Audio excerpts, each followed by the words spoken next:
Another question I would like to ask you, Andrea, is how does this script fit into the overall canon of your work in terms of anything? Where does it sit? It's very different from anything else I've written. Yeah. I've only written, okay, that's not true. I've written about 4 plays.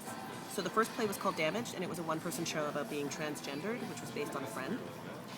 The second show was this one, Eating Pomegranates Naked, and that was tied to all the questions that somebody like myself always gets about, so do you want to have kids? And my friends having that question, and then people that I know who've had miscarriages and being asked questions that made them uncomfortable.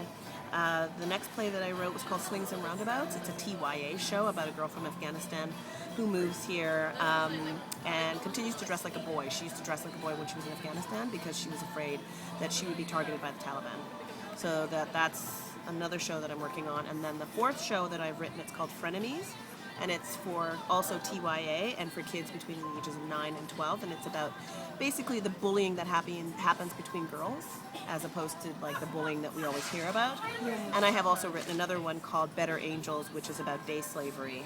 And the idea that people who come from other countries to work in your home as a domestic or as a nanny and then have their papers taken away and they're essentially slaves.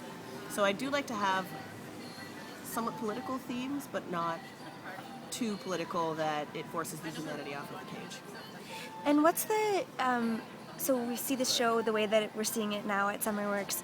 When you watch it here, do you think that there are more stages of development for this show? Do you think that it will continue to live the way it does now? Well, as it's written, it's 75 minutes long. Right. So we actually did have to cut quite a few things from the play. So if it ever was staged again, it would be a little more expansive. Okay. And it probably would have more of a fantastical nature to it. Right. Because it's written in, it's not really magic realism, but there is more of a magical element that just couldn't be done when you're in a Summerworks venue and everything has to be torn down really quickly. Yeah. That's probably the only thing that would make it different. Okay. Yeah, like I'm inspired by Tony Kushner. So, you know, he does like these wonderful things and Yeah. I kind of wanted to do that with this one. Some of those certainly happen. Yeah. Even the way it is now, with having to set up and strike in 15 minutes. Yes.